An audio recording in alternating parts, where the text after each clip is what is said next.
tarehe 6 Septemba. Nakumbuka ya kwamba ni tarehe 30 ambayo tulitangaziwa ya kwamba hizi number plates zimesha tengezwa na zinakuwa rolled out, yani the launch.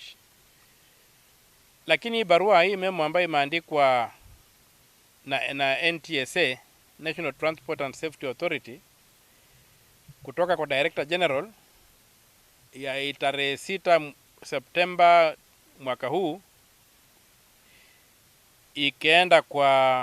ilitoka kwa Director of Registration and Licensing, akiandikia Director General akimuomba atatoe ruhusa watumie ile inaitwa direct procurement, yani wale wote ambao watatengeneza hizi number plate wasichukuliwe kwa njia ya tender, wachukuliwe kwa njia ya kujuana.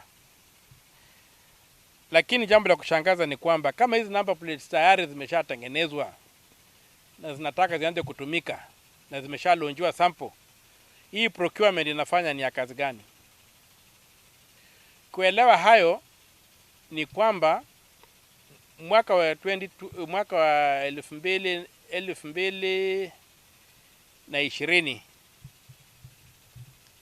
kulikuwa na sakata ya kujaribu kuiba shilingi milioni 250 kutumia hii mtambo wa hizi vitu za kidijitali.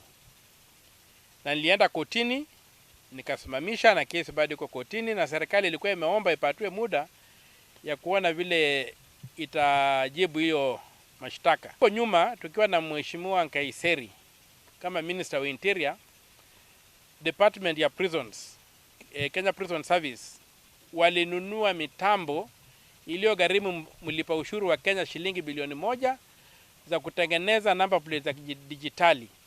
Na hizo mitambo ziko kamiti, raw material ziko kamiti, na kila kitu iko tayari kutengeneza hizo number plates.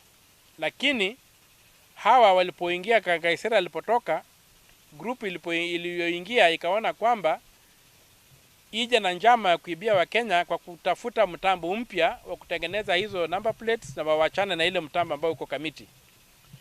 Ndio kesi nilipeleka kotini, nikawasimamisha.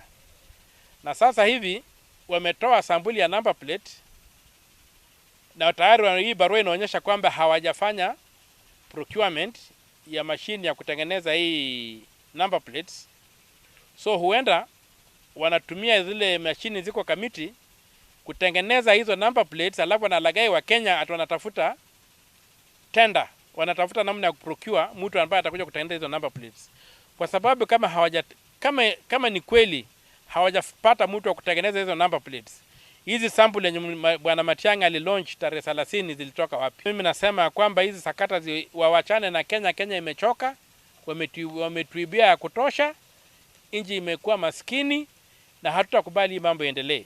Na ile kesi yangu kotini naenda kuipanua, ichukue hata na hii number plate mpya ambao wameweka hapa, isimamishwe mpaka tujue nani anatengeneza hizi number plates.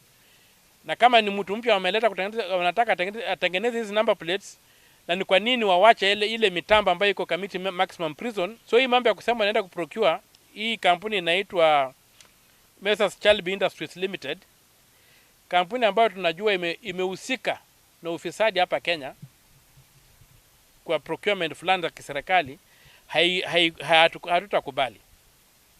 Hii lazima ikunywe maji, na hii kazi ya kutengeneza number plates irejeshwe kwa prisons. So hii mambo ya kusema tunaenda kuongelea huko kwa JSU kwa reke squad huko, sielewi na haikubaliki. Na tayari wameshatoa samples, lakini hapa ndio tunaona hapa kuna ushahidi ya kwamba wanataka kulagai wa Kenya, wanataka kufanya procurement. So kama wanatumia ile mtambo wa kamiti kutengeneza hizi number plates, alafu wanatudanganya, watoke wajitokeze wazi, hatutakubali.